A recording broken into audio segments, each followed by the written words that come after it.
Assalamualaikum warahmatullahi wabarakatuh. Perkenalkan, saya Eni Fitriawati, mahasiswa PPG dalam jabatan Universitas Negeri Malang, kategori 2 tahun 2002. Pendidikan Sosiologi akan memberikan deskripsi dengan metode STAR, di mana STAR di sini S-nya adalah situasi, T-nya adalah tantangan, A-nya adalah aksi, R-nya adalah refleksi. Sebelumnya, keseharian saya adalah guru sosiologi pada SMA Negeri 1 Glagah yang terletak pada Kecamatan Glagah, Kabupaten Banyuwangi, Jawa Timur. Kita mulai ya dari start. Situasi, S-nya adalah situasi. Jadi di sini berawal dari situasi di mana penerapan metode pembelajaran saya yang sebelumnya adalah pembelajaran yang sifatnya masih konvensional.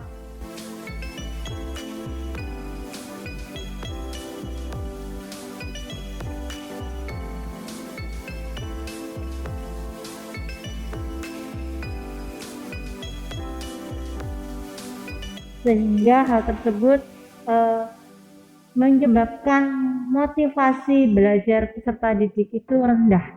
Minat bacanya juga sangat rendah, dan juga anak-anak itu peserta didik kami mengalami rendahnya dalam pemahaman soal-soal HOT. Nah, maka dari itu saya memerlukan aksi dalam memecahkan permasalahan ini. Nah, di sini setelah situasi yang ada, tentunya kita pasti membutuhkan atau bahkan mempunyai tantangan dalam melaksanakannya. Tantangan ini berasal dari peserta didik tersendiri ya, karena ternyata pembelajaran sosiologi itu sebelumnya dengan guru yang masih sangat konvensional itu sudah pasti dianggap membosankan. Kemudian gurunya yang belum menerapkan pembelajaran dengan metode yang sesuai dengan karakteristik peserta didik, sehingga menjadikan motivasinya sangat rendah.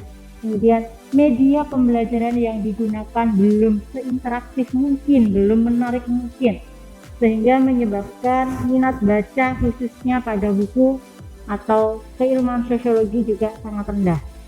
Dan terakhir, karena masih belum terbiasa dengan kegiatan yang berbasis analisa atau HOT, maka pemahaman mereka terhadap soal-soal yang berbentuk HOT itu juga sangat rendah. Dibuktikan dengan hasil-hasil ujian mereka selalu di bawah KKM.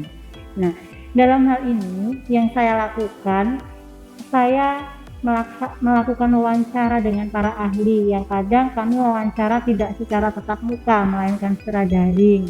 Biasa berpikir tingkat tinggi, kemudian dia bisa menyelesaikan soal-soal HOT dengan baik. Kemampuan 4C-nya juga meningkat dengan baik, dan ini berarti sesuai dengan pembelajaran di abad 21. Kalau kekurangannya mungkin begini, kekurangannya adalah guru itu harus mempersiapkan pembelajaran HOT dengan baik, harus kreatif dalam mempersiapkan pembelajarannya, dan itu membutuhkan waktu yang lebih lama daripada aktivitas belajar yang seperti biasanya. Kemudian yang kedua, guru juga harus mempersiapkan soal-soal HOT terlebih dahulu. Tapi ingat deh, soal HOT itu tidak harus soal yang susah. Soal HOT adalah soal dengan kategori C456 seperti itu. Dan kalau kategorinya C456, otomatis guru juga harus lebih banyak belajar daripada peserta didiknya. Itu mungkin waktunya akan menyita waktu lebih lama untuk mempersiapkan ini. Kekurangannya itu. Kekurangannya lagi nanti untuk murid adalah ada beberapa murid dengan profil belajar yang slow learner atau pembelajar yang agak lambat dibandingkan teman yang lain, maka dia akan kesulitan di sini. Maka solusinya juga nanti DNI harus melaksanakan pembelajaran berdiferensiasi. Bagi anak-anak yang slow learner nanti HOT-nya begini, tapi bagi anak-anak yang fast learner maka HOT-nya sudah begini, seperti itu, harus dibedakan. Nah, itu aja. Itu kan permasalahannya DNI adalah pada materi ketimpangan sosial. Nah, materi tersebut DNI nantinya akan membuat RPP dengan 2 aktivitas. Yang pertama adalah kegiatan belajar dengan tema Everyone is teacher here. Kemudian yang kedua adalah menggunakan media digital atau IT, yaitu menggunakan Padlet.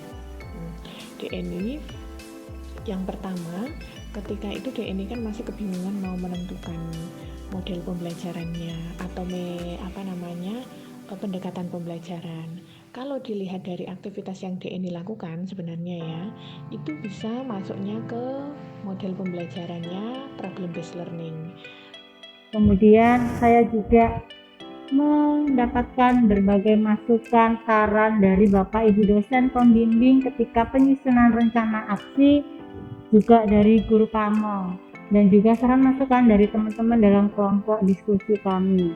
Nah, di sini dari hasil diskusi tersebut kami dapatkan kita harus menentukan model pembelajaran yang seinteraktif dan seinovatif mungkin. Kita bisa menerapkan pembelajaran dengan model discovery learning atau problem based learning. Kenapa harus discovery learning atau problem based learning?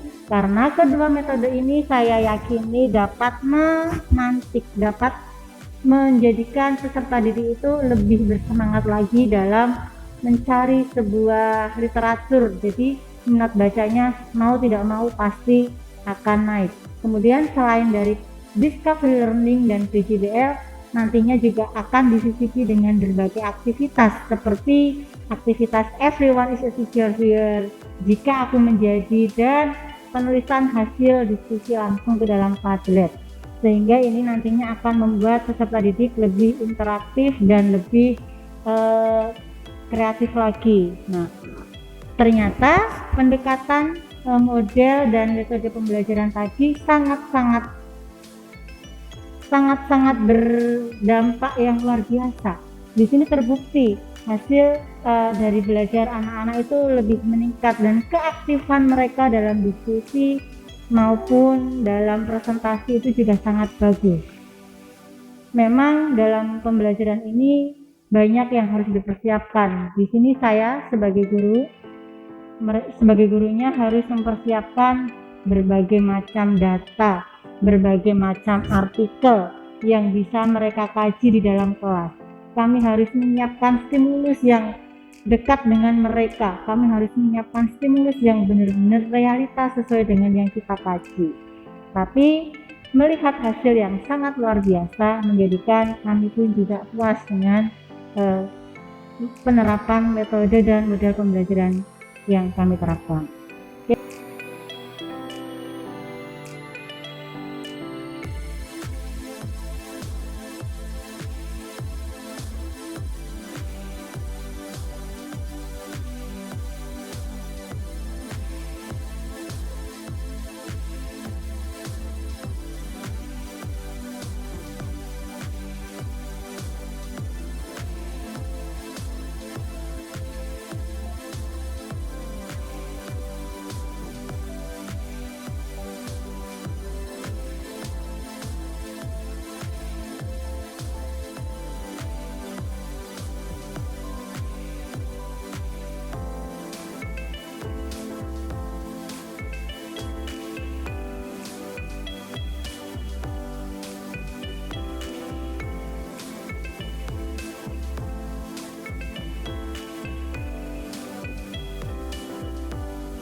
Di sini setelah menjadi mahasiswa PPG, saya merasa sangat terbantu karena di sini saya mendapatkan seperti di-upgrade ilmunya tentang metode dan model pembelajaran, tentang strategi pembelajaran, dan masih banyak yang lainnya. Semoga setelah selesainya PPG dalam jabatan nanti, kegiatan yang saya lakukan selama PPG ini, model-model pembelajarannya dan segalanya yang baik-baik akan saya terapkan kepada saya dan anak-anak didik saya sehingga saya benar-benar menjadi guru yang profesional. Selamat siang. Wassalamualaikum warahmatullahi wabarakatuh.